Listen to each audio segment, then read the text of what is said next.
La libertad de expresión, esa piedra angular de la democracia estadounidense, vive horas oscuras, justo en el país que más se jacta de defenderla. En estos días, el popular presentador de televisión Jimmy Kimmel fue suspendido indefinidamente por su cadena, ABC, tras emitir una crítica dura, aunque legítima, al presidente Trump. El detonante fue su reacción al asesinato de Charlie Kirk, el líder del movimiento conservador Turning Point USA. Kimmel no celebró el crimen, como insinúan algunos, pero sí hizo lo que mejor sabe: sarcasmo ácido e irreverente, apuntando hacia la hipocresía de quienes convierten en mártires a quienes al mismo tiempo promovían discursos abiertamente extremos. En su monólogo, acusó a los partidarios de Trump de intentar sacar provecho político del asesinato de Charlie Kirk y se burló también de la rápida transición del dolor presidencial por el crimen hacia un anuncio publicitario sobre la reconstrucción del salón de baile de la Casa Blanca. El monólogo de Kimmel le valió una suspensión indefinida y le dejó claro al mundo que, hoy por hoy, criticar al poder en Estados Unidos puede costar tanto como cuestionarlo. El país que diseñó la primera enmienda como escudo para el pensamiento crítico lo dejó sin micrófono.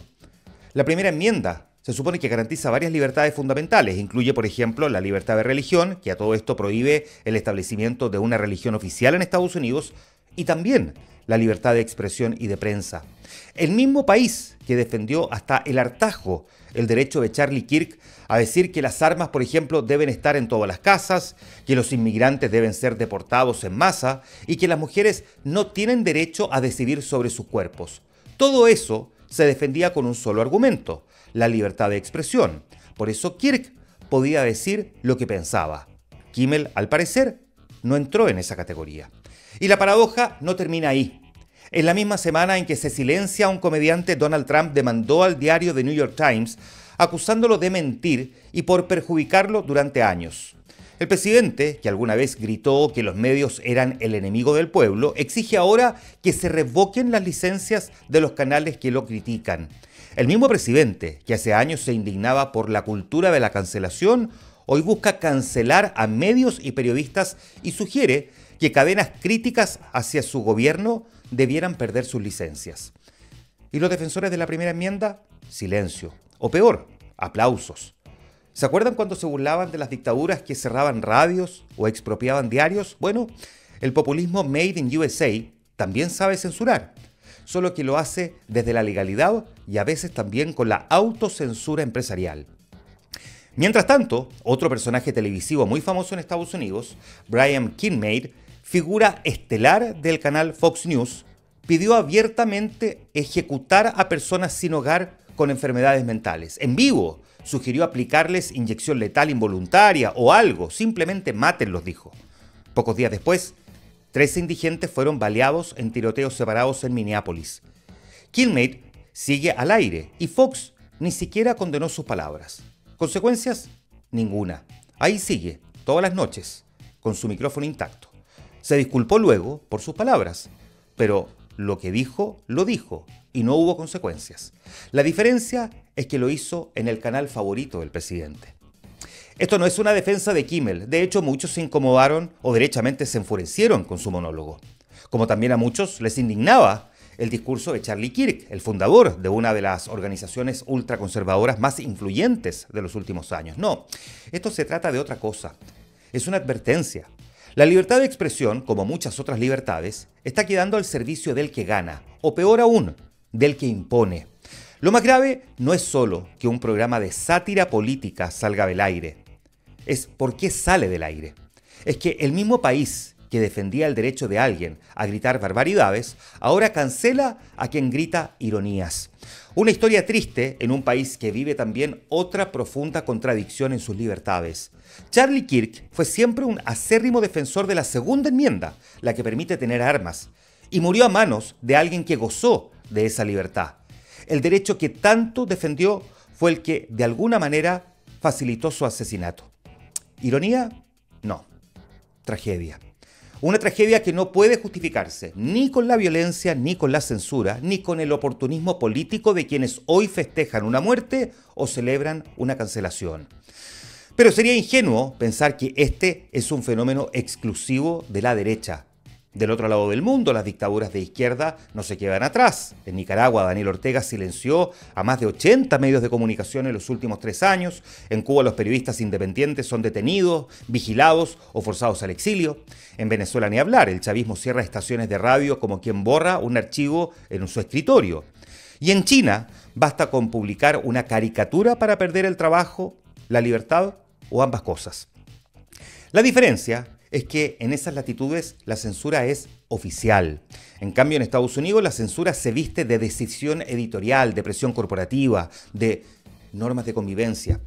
Pero el resultado es el mismo: callar al que incomoda. Aquí en Chile, afortunadamente, no hemos llegado hasta ahí, hasta ahora. Nadie ha sido suspendido de su programa por criticar al gobierno o a la oposición, ningún medio ha perdido su licencia por incomodar al poder, ningún comediante incluso ha sido callado por burlarse de algún político. De hecho, el caso de Natalia Valdebenito y su desafortunada frase sobre la tragedia minera de julio, y que llevó a la Corte de Apelaciones de La Serena a ordenarle que se abstuviera de realizar bromas basadas en torno al tema, desató una unánime reacción de condena a la justicia que fue apoyada transversalmente, incluso por figuras políticas antagónicas a la comediante, como el candidato presidencial Johannes Kaiser, que defendió su derecho a expresarse libremente. Pero habrá que decir que también en Chile el clima político se está volviendo más frágil. Se han multiplicado las denuncias que apuntan a la derecha por la proliferación de páginas anónimas en redes sociales que publican noticias falsas y luego gritan censura cuando las bajan. Y desde la extrema izquierda, algunos sectores, especialmente el Partido Comunista, insisten en que los medios tradicionales son hegemonías ideológicas, como si informar fuera un acto conspirativo. En años recientes, activistas progresistas han presionado para cancelar a panelistas cuyos puntos de vista no compartían, y en redes sociales abundan campañas para silenciar a voces conservadoras bajo la etiqueta de discurso de odio.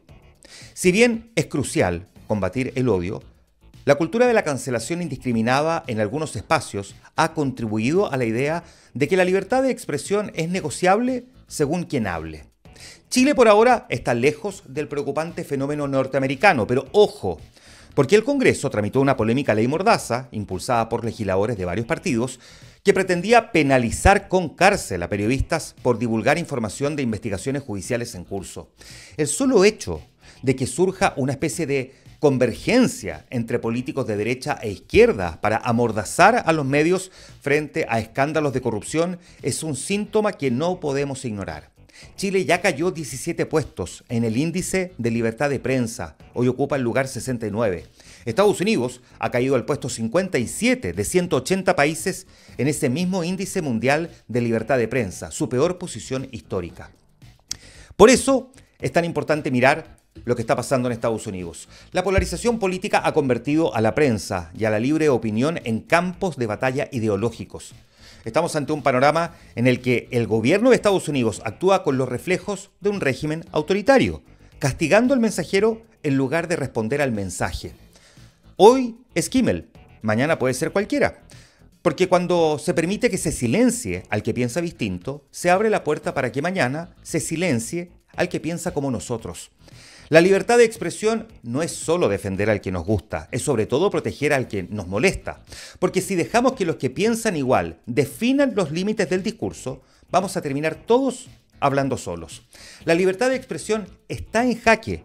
Lo está en Washington y en Caracas, en Miami y en Managua, en Fox News y en la televisión estatal cubana. La diferencia no está en el método, está en el propósito. Por eso, hoy más que nunca, toca defender ese derecho, no por Kimmel, ni siquiera por Kirk, ni siquiera por los medios, por la gente común y corriente. Porque el día en que nadie pueda decir nada, todo lo demás pierde sentido. Porque la democracia no se mide únicamente por lo que hacen los políticos y los gobiernos. Se mide, y por sobre todo, por lo que pueden decir sus ciudadanos, aunque lo que digan no nos guste.